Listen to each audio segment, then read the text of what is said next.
जय जिनेन्द्र। नमो अरिहन्ताणं नमो सिद्धाणं नमो आयर्याणं नमो उवज्झायाणं नमो लोये सब्बसाहुणं।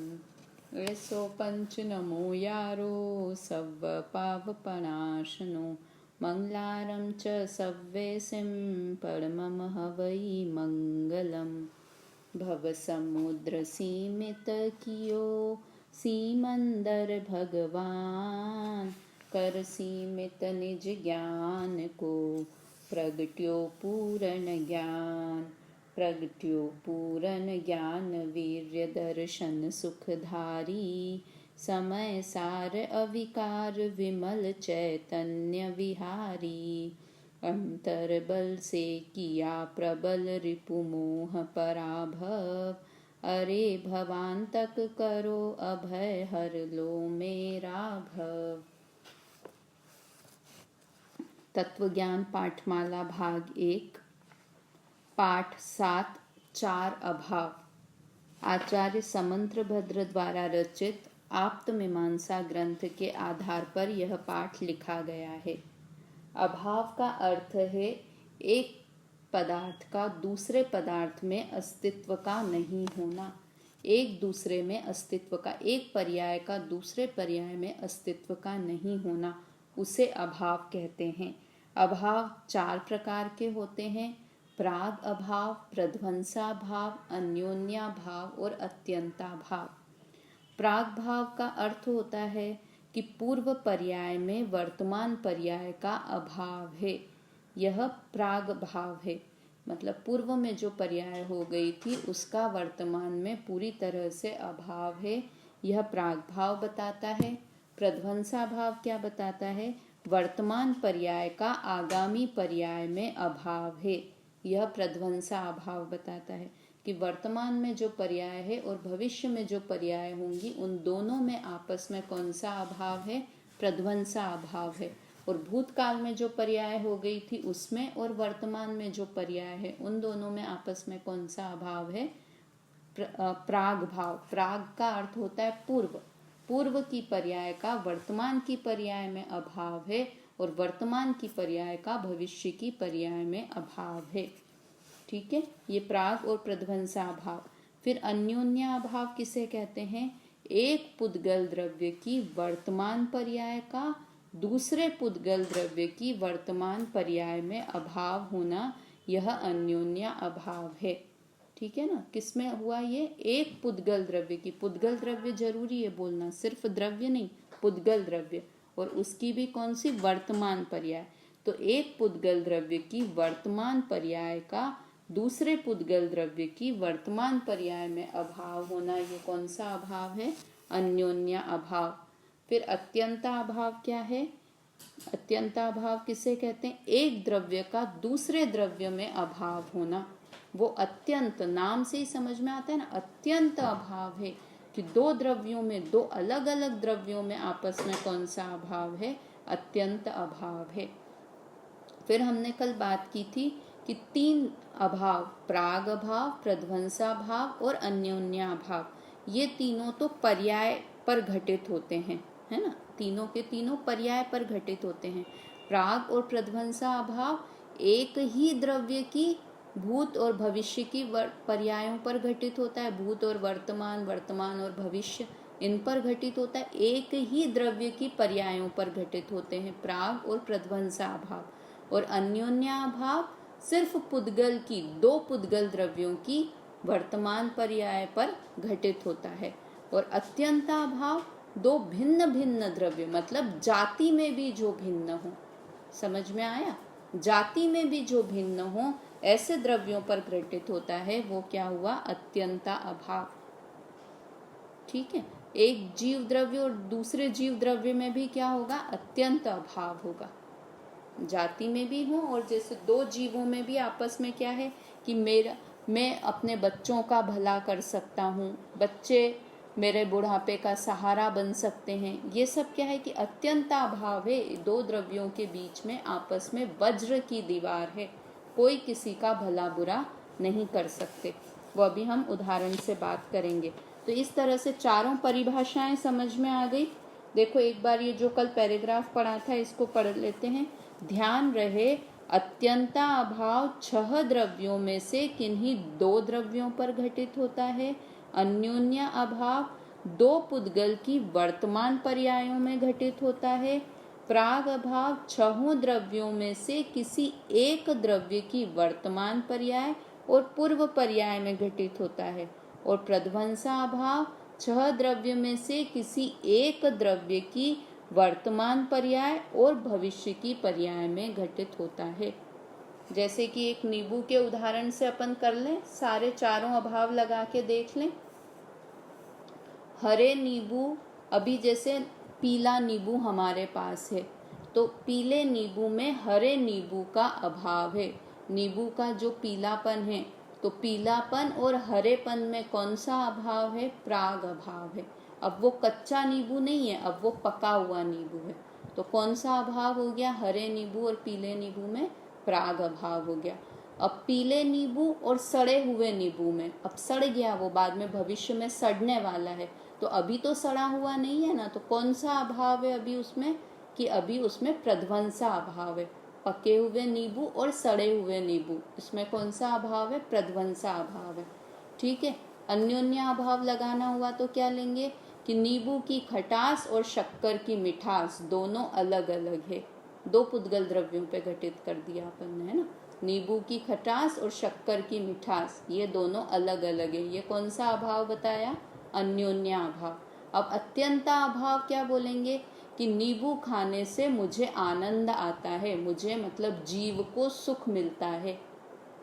ये कौन सा अभाव? नहीं मान, मतलब कौन सा अभाव है कि नींबू खाना और आनंद आना, इन दोनों में कौन सा अभाव हुआ? अत्यंत अभाव हुआ। क्योंकि आनंद आना, सुखी होना, ये जीव का गुण है, और नींबू की खटास वो नींबू है। तो पुद्गल और जीव, इन दोनों में कौन सा अभाव है? नींबू खाने से आनंद नहीं आता। ये कौन सा अभाव बताता है? अत्यंता अभाव बताता है। ठीक है, समझ में आ गया। तो इस तरह से ये चारों अभाव की बात की। फिर एक अत्यंत अभाव ही द्रव्य सूचक है, बाकी के तीनों अभाव क्या हैं? पर्याय सूचक हैं। पर्याय को ये तीनों अभाव बताते हैं। अब हमको आगे आज पढ़ना है पेज नंबर 48। इसमें जिज्ञासु ने प्रश्न किया, यदि इन चारों अभावों को न माना जाए तो क्या दोष होगा? अगर हम इन चारों अभाव को नहीं माने तो क्या होगा? आगे ये भी आएगा कि इनको समझने से क्या लाभ होगा। पहली बात तो अगर इनको नहीं माना तो क्या होगा? प्राग भाव न मानने पर समस्त कार्य अनादि सिद्ध होंगे। अनादि, देखो एक होता है आदि, आदि मतलब होता है शुरुआत होना, और अनादि यानी जिसकी शुरुआत ही नहीं है, हमेशा की। तो प्राग भाव नहीं मानेंगे तो क्या होगा कि जो अनादि से जैसा है ना, वैसा का वैसा ही रह जाएगा। जो मिथ्या दृष्टि है वो मिथ्या दृष्टि ही बना रह जाएगा, क्योंकि उसकी पूर्व की पर्याय का नाश ही नहीं हो रहा है। वो जैसा था वैसा का वैसा ही। जो भगवान है वो भगवान ही है, जो भक्त है वो भक्त ही है। भक्त कभी भी भगवान नहीं बन पाएगा। क्यों? अगर हम प्राग भाव को नहीं मानेंगे तो। समझ में आया? समस्त कार्य अनादि के सिद्ध हो जाएंगे, अनादि सिद्ध हो जाएंगे। जो जैसा है ना वैसा का वही वैसा ही, मतलब हमेशा जो बच्चा है वो हमेशा बच्चा ही बना रहेगा, वो कभी बड़ा होगा ही नहीं। क्योंकि वो भले हाइट में बड़ा हो रहा है, किंतु मेंटली वो बच्चा ही बना रहेगा हमेशा, क्योंकि हम प्राग अभाव ही नहीं है। अगर हमने प्राग भाव को नहीं माना तो प्राग भाव न मानने से समस्त कार्य अनादि के सिद्ध हो जाएंगे। फिर प्रध्वंसा भाव के न मानने पर सर्व कार्य अनंत काल तक रहेंगे। वर्तमान पर्याय का भविष्य में अभाव है ना, तो अभी जो वर्तमान में चल रहा है ना, हमेशा वो का वो ही चलता रहेगा। वो अनंत सिद्ध हो जाएंगे, कोई भी कार्य अनंत सिद्ध हो जाएंगे। समझ में आया? जो वर्तमान में जिस पोजीशन पे है वो उसी पोजीशन पर रहेगा। जो अंतरात्मा है वो अंतरात्मा ही है, परमात्मा है वो परमात्मा, वही भक्त और भगवान, कोई कुछ डिफरेंस ही नहीं। भक्त कभी भगवान नहीं बन पाएगा, है ना। तो ये सब क्या हो जाएगा? प्रध्वंसा भाव को न मानने से कार्य अनंत काल तक होते रहेंगे। प्राग भाव को नहीं मानने से क्या होगा कि कार्य अनादि के सिद्ध हो जाएंगे कि हमेशा से ऐसा ही था। और प्रध्वंसा भाव नहीं मानने से कार्य अनंत काल तक होते रहेंगे, एक जैसा कार्य ही होता रहेगा हमेशा। ठीक है। अन्योन्या भाव को न मानने पर सब पुद्गल की पर्यायें मिलकर एक हो जाएंगी, अर्थात सब पुद्गल सर्वात्मक हो जाएंगे। ये तो बहुत ही बड़ा लॉस हो जाएगा अन्योन्या भाव को नहीं माना तो। क्या होगा पता है? वही अपना सोने वाला उदाहरण कि हमने सोना मिट्टी में छुपा के रखा, मिट्टी में गाड़ के सोना रखा, तो क्या होगा कि अन्योन्या भाव को नहीं माना दो पर्यायों को, तो वो मिट्टी सोना हो जाएगी, सोना मिट्टी हो जाएगी। हमारे कपड़े जितने अलमारी में टंगे हुए हैं ना, जितनी ज्वेलरी है वो कपड़े बन जाएंगे, कपड़े ज्वेलरी बन जाएंगे। सब मतलब फ्रिज में हमारे किचन में रखी हुई शक्कर मीठी, शक्कर खट्टी हो जाएगी, नींबू मीठा हो जाएगा, या सबके सब चीज़ें खट्टी हो जाएंगी, सबकी सब चीज़ें मीठी हो जाएंगी। मतलब पूरी अर्थ, पूरी व्यवस्था ही, संसार की पूरी व्यवस्था ही ठप्प हो जाएगी अगर क्या नहीं मानेंगे कि दो पुद्गल की पर्यायों में अन्योन्या अभाव है। जो इतनी सुचारू रूप से दुनिया चल रही है ना, हमारे शरीर की क्या हालत हो जाएगी। लंग्स में सब कितने प्रॉपर काम करते हैं, लंग्स, किडनी, लीवर, सब ये पुद्गल हैं। ये सब अपना अपना कार्य अच्छे से, आराम से, स्वतंत्र रूप से करते हैं। ये सब एक में एक हो जाएंगे। किडनी का काम लीवर करने लगेगा, लीवर किडनी बन जाएगी। डॉक्टर आपका ऑपरेशन करने के लिए जाएगा लीवर, तो वहाँ लीवर की जगह आपकी किडनी निकल जाएगी, हार्ट निकल जाएगा उस जगह। मतलब सब एक में एक हो जाएंगी सारी चीज़ें, अन्योन्या अभाव को नहीं मानेंगे। मतलब ये सब व्यवस्थित किसने बनाई है? ये व्यवस्था भगवान बना रहा है ये व्यवस्था, कि सब चीज़ें व्यवस्थित रहे। ये अपने आप से ऐसी व्यवस्था अनादि से स्वनिर्मित है। किसी ने आपकी बॉडी के ऐसे पार्ट्स नहीं बनाए। मतलब ये अन्योन्या अभाव तो मानना बहुत ही जरूरी है कि सब पुद्गल की पर्यायें भिन्न भिन्न हैं। अभी आएगा, हम बहुत अच्छे उदाहरण इसमें आएंगे कि हम कहाँ मानते हैं। हम तो मानते ही हैं शक्कर की मिठास अलग है, नींबू की खटास अलग है। हम सब मानते हैं कि सब पुद्गल अलग अलग है। अभी देखना इसमें उदाहरण आएगा हम कैसे दो पुद्गलों को मिला देते हैं, है ना। फिर अत्यंता अभाव को न मानने पर सब द्रव्य अस्वरूप हो जाएंगे, अर्थात सब अपने अपने स्वरूप को छोड़ देंगे। प्रत्येक द्रव्य की विभिन्नता नहीं रहेगी, जगत के सब द्रव्य एक हो जाएंगे, एक गोला बन जाएगा। या तो पूरी पृथ्वी जीव हो जाएगी, पुद्गल, मतलब कुछ व्यवस्था ही नहीं रहेगी। जीव पुद्गल हो रहा है, कभी पुद्गल जीव, मतलब कभी तो ये मोबाइल पैदल पैदल चलने लगेगा, कभी मोबाइल नीचे गिर गया तो चिल्लाएगा आउच मुझे लग गई है, क्योंकि वो मोबाइल में जीव हो गया है, उसको सुख दुख का अनुभव होने लगा है। और आप जीव थे, आप पुद्गल हो गए, आपको थप्पड़ मार रहे हैं फिर भी आप रो ही नहीं रहे हो, क्योंकि आप पुद्गल हो गए हो। मतलब सारी व्यवस्थाएं समझ में आ रही है कि सारी व्यवस्थाएं, कपड़े नाचते हुए नजर आएंगे, बोतलें चलती हुई नजर आएंगी, सारी चीज़ें सुख दुख का अनुभव होने लग जाएगा सब पुद्गल को भी। शक्कर आप दूध में डालने जाएंगे तो शक्कर चिल्लाने लगेगी मुझे मत डालो दूध में, मुझे दर्द होता है। मतलब पूरी पूरी पूरी की पूरी व्यवस्था ही गड़बड़ा जाएगी अगर अत्यंता अभाव को नहीं माने। तो क्या है अत्यंता अभाव? की सब जीव जीव ही रहेगा, पुद्गल पुद्गल ही रहेगा, धर्म द्रव्य, अधर्म द्रव्य, आकाश द्रव्य, काल द्रव्य, सब द्रव्य अपने अपने कार्य, अपने अपने अलग रहेंगे, कोई किसी में मिलेगा नहीं। मतलब कितना लॉजिकल जैन धर्म है कि सब व्यवस्था बढ़िया एकदम चल रही है, अपन ही बीच बीच में कि मेरा पुद्गल हो गया, मैं जीव पुद्गल का हो गया, पुद्गल जीव का हो गया, ये सब अपनी कल्पना करते रहते हैं अपन। वास्तव में सब व्यवस्थित है कि जीव सिर्फ जानता ही है सबको, और पुद्गल जीव का कभी भी होता नहीं है। सिर्फ जीव जानने का ही काम करता है और कुछ काम करता नहीं है। जी, समझ में आया? देखो आगे क्या लिखा है। आशा है चारों अभावों का स्वरूप तुम्हारी समझ में अच्छी तरह आ गया होगा। आगे आप लोगों को भी मैं भी प्रश्न पूछ रही हूँ आपसे। जिज्ञासु ने बोला जी हाँ आ गया। अब आचार्य समंत्रभद्र ने प्रश्न पूछे। अब मजे आएंगे, 4-5 प्रश्न हैं, हम वो देखते हैं। आ गया तो चलिए बताइए, शरीर और जीव में कौन सा अभाव है। पहले 4 अभावों के नाम, प्राग अभाव, प्रध्वंसाभाव, अन्योन्याभाव और अत्यंताभाव। तो बताइए कौन सा है शरीर और जीव में, कौन सा अभाव है आपस में? अत्यंताभाव। क्यों है अत्यंताभाव? देखो, जिज्ञासु ने भी सही उत्तर दिया, आपने भी सही दिया। क्यों है अत्यंताभाव? क्योंकि एक पुद्गल द्रव्य है और दूसरा जीव द्रव्य है, और दो द्रव्यों के बीच होने वाले अभाव को ही अत्यंत अभाव कहते हैं, अत्यंता अभाव कहते हैं। जीव और शरीर बोला ना, तो शरीर किससे बना है? पुद्गल परमाणुओं से बना हुआ है शरीर। तो शरीर और जीव में आहार वर्गणा से, वर्गणाएं वैसे तो 23 होती हैं, 29 होती हैं, किंतु मुख्य ये 5 होती है ना, आहार वर्गणा, भाषा वर्गणा, तेजस वर्गणा, मनोवर्गणा और कार्मान वर्गणा। ये 5 वर्गणाएं मुख्य होती हैं, वैसे तो 29 या 23 होती हैं ना। तो ये इन शरीर और जीव के बीच में कौन सा अभाव हुआ? अत्यंत अभाव हुआ, क्योंकि शरीर तो पुद्गल वर्गणाओं से बना है और जीव जीव द्रव्य है, इसलिए। चलिए दूसरा प्रश्न, पुस्तक और घड़े में कौन सा अभाव है? पुस्तक और घड़े में, तुरंत अपन सोचो कि दोनों कौन से द्रव्य हैं? पुद्गल द्रव्य हैं, 2 अलग अलग पुद्गल द्रव्य हैं, तो कौन सा अभाव हुआ?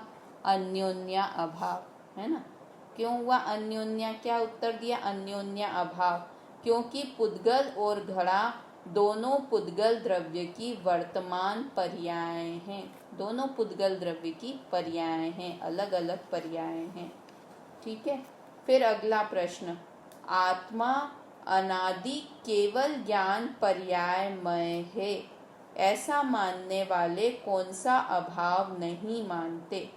कि अनादि से केवल ज्ञानमय है आत्मा, तो कौन सा अभाव नहीं माना? कि प्राग अभाव। क्यों? क्योंकि केवल ज्ञान ज्ञान गुण की पर्याय है। पहले बताओ, केवल ज्ञान द्रव्य है, गुण है या पर्याय है? द्रव्य तो नहीं है, क्योंकि 6 द्रव्यों में नाम नहीं आता है। और गुण हुआ क्या?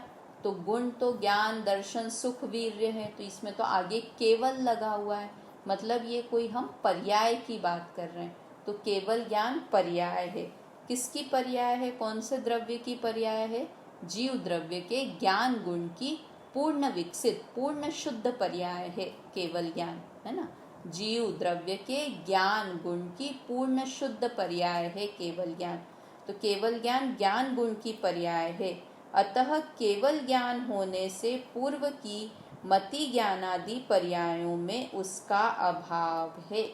अभी मति ज्ञान है हमको, और हम कह दें कि हम अनादि से केवल ज्ञानमय हैं, तो अनादि से तो कोई भी जीव केवल ज्ञानमय नहीं है। अनादि से कौन सा ज्ञान है?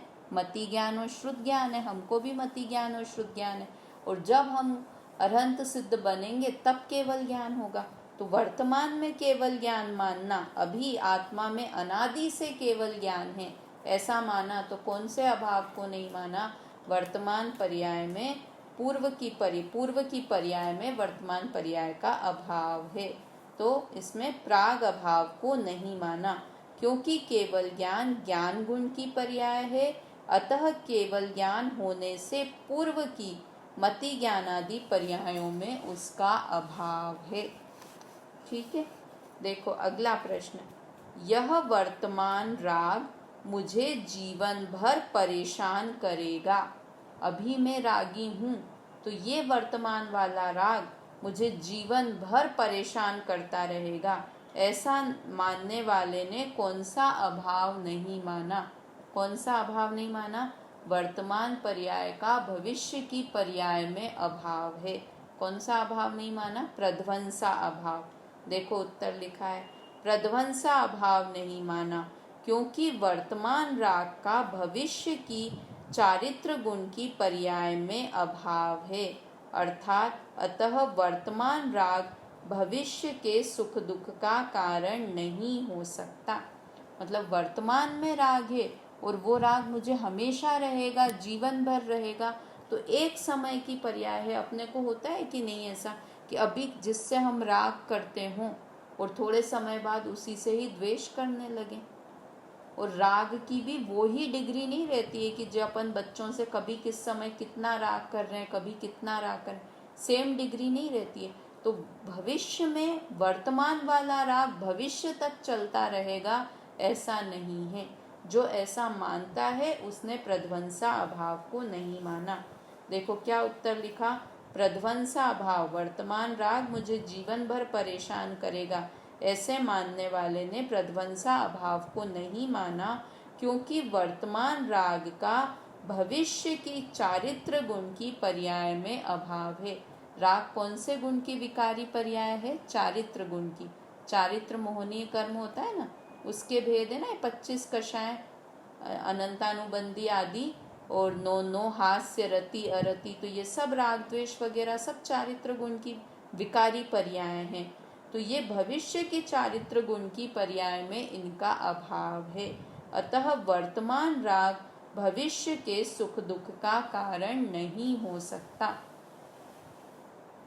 ठीक है, देखो फिर शंकाकार प्रश्न कर रहा है, इन चार अभावों को के समझने से क्या लाभ है? इसका उत्तर देते हैं कि लाभ क्या है। देखो हमको भी इसमें अपना लाभ देखना है। बहुत अच्छा उत्तर है।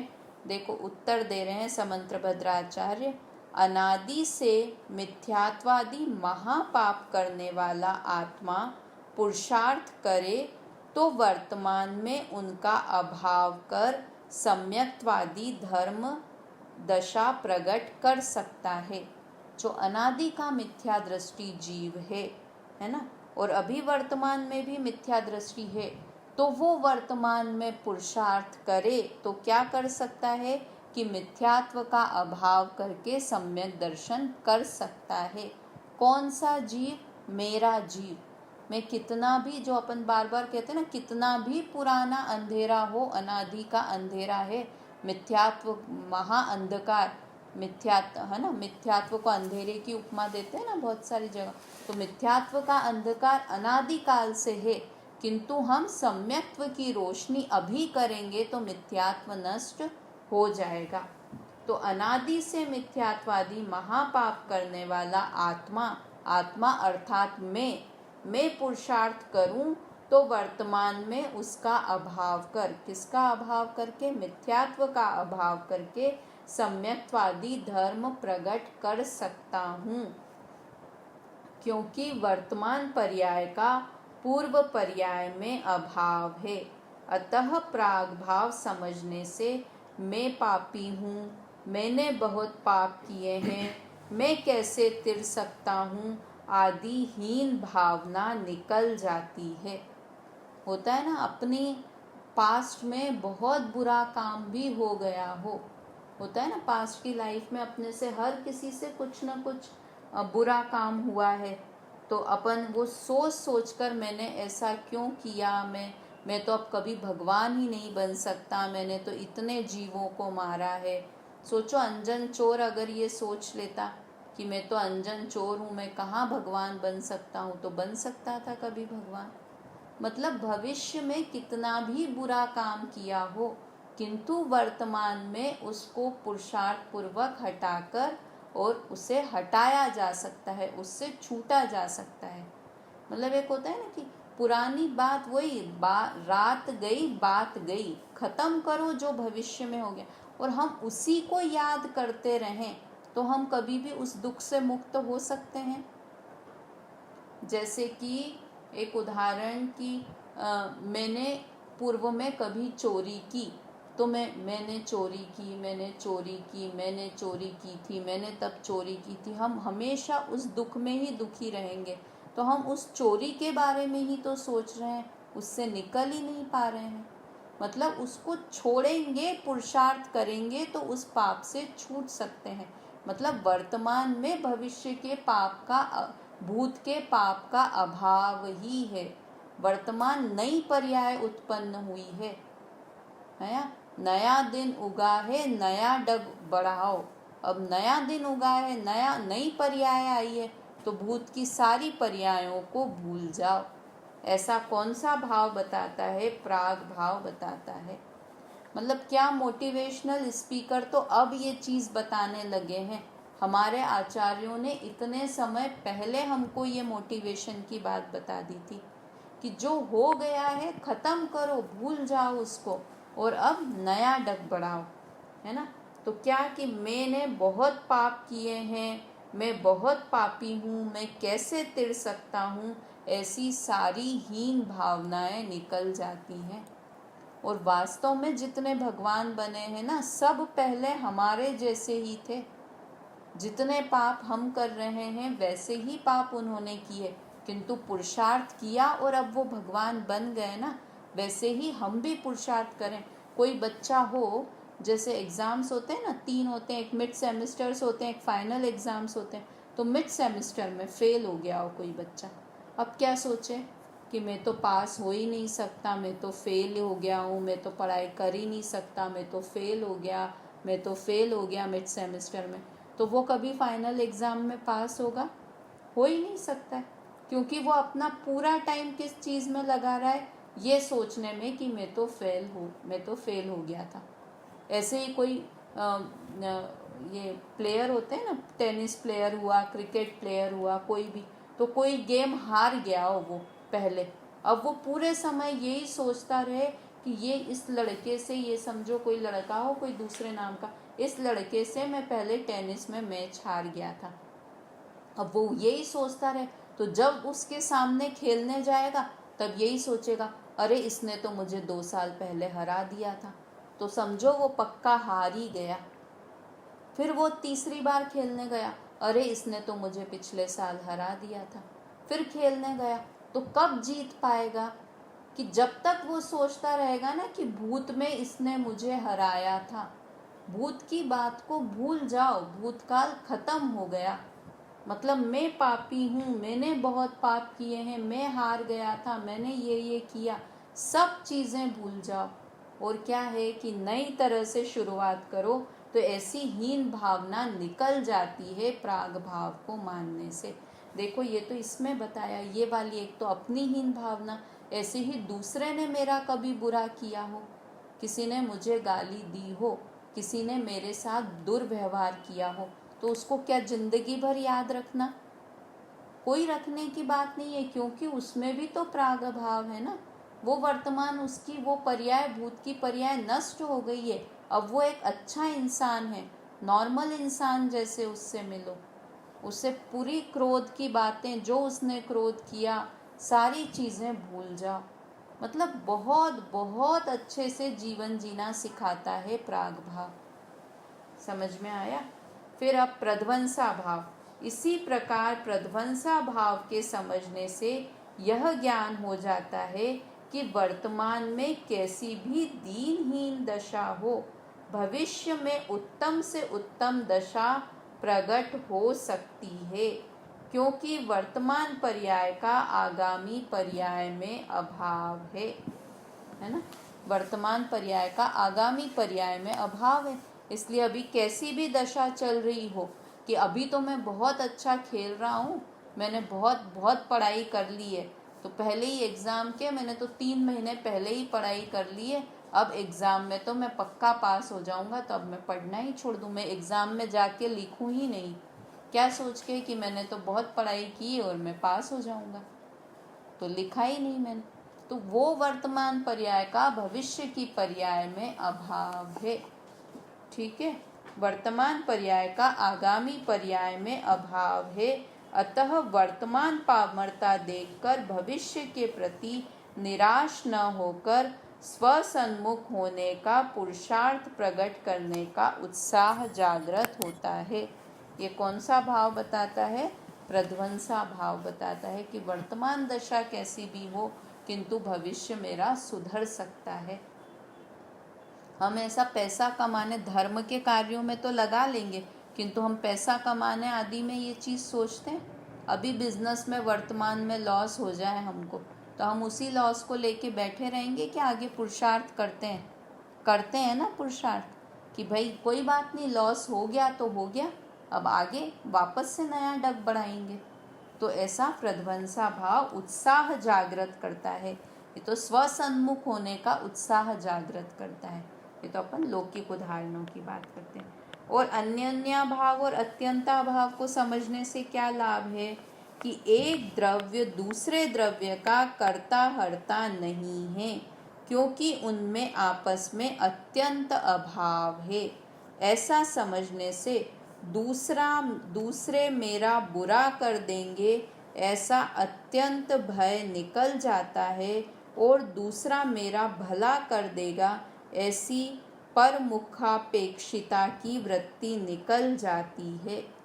मतलब दो द्रव्यों में आपस में क्या है, अत्यंता अभाव है, तो वो कोई दूसरा व्यक्ति मेरा बुरा कर देगा, वो अलग द्रव्य है, तुम अलग द्रव्य हो, तो कितना ज़्यादा भय निकल गया, निर्भय हो गए कि ये व्यक्ति मेरा बुरा कर ही नहीं सकता है, क्योंकि हम में आपस में अत्यंत अभाव है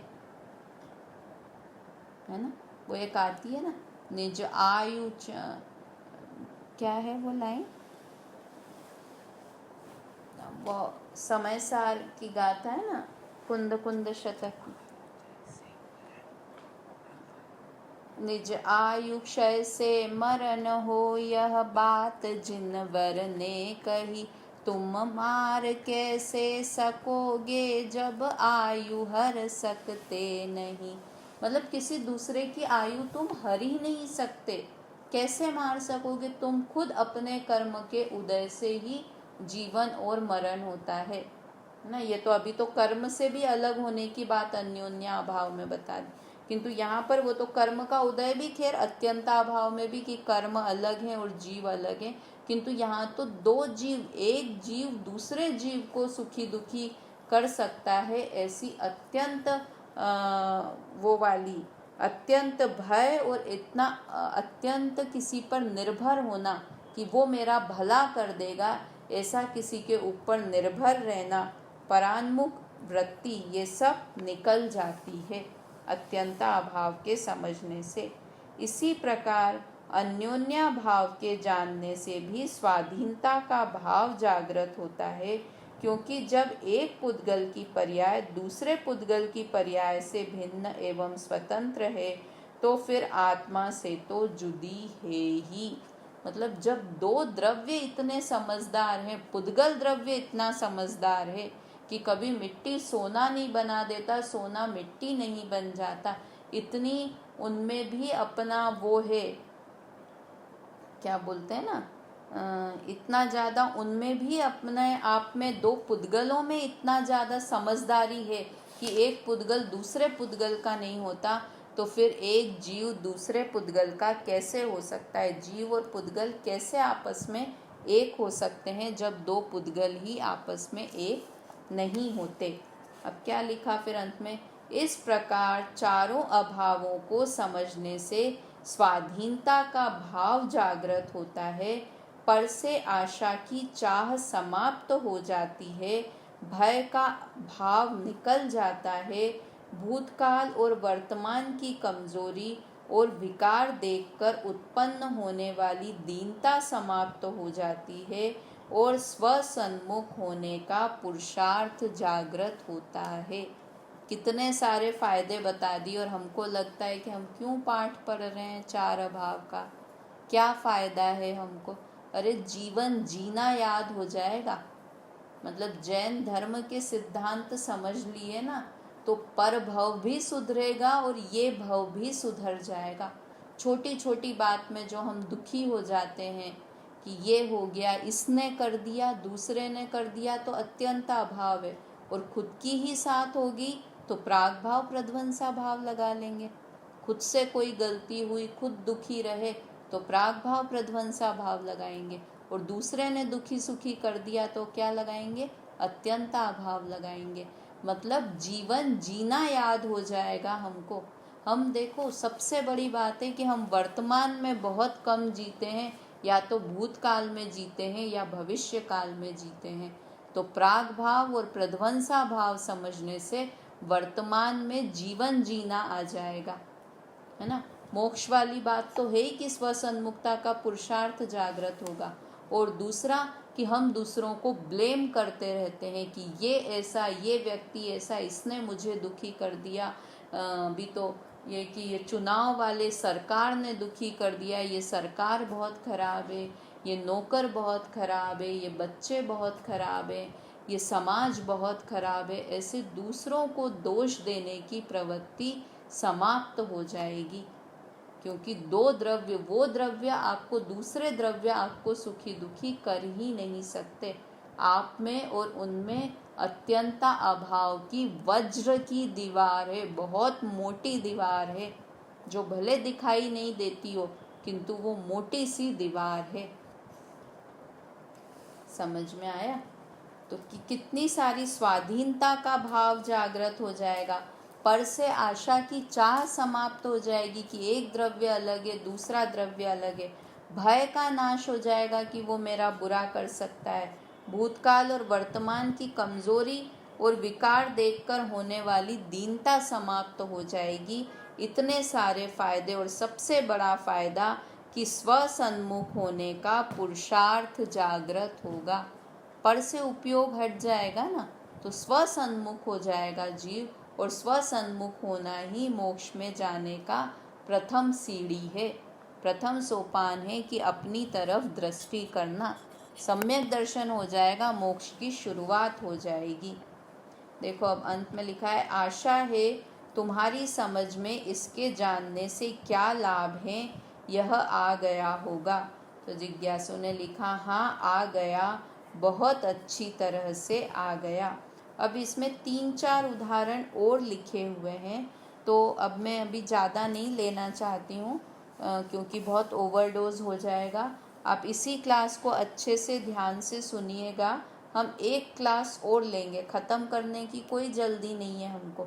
एक क्लास और लेंगे और उसमें ये थोड़े बहुत उदाहरण हैं, ये वाले उदाहरण और भी एक्स्ट्रा उदाहरण की चर्चा करेंगे।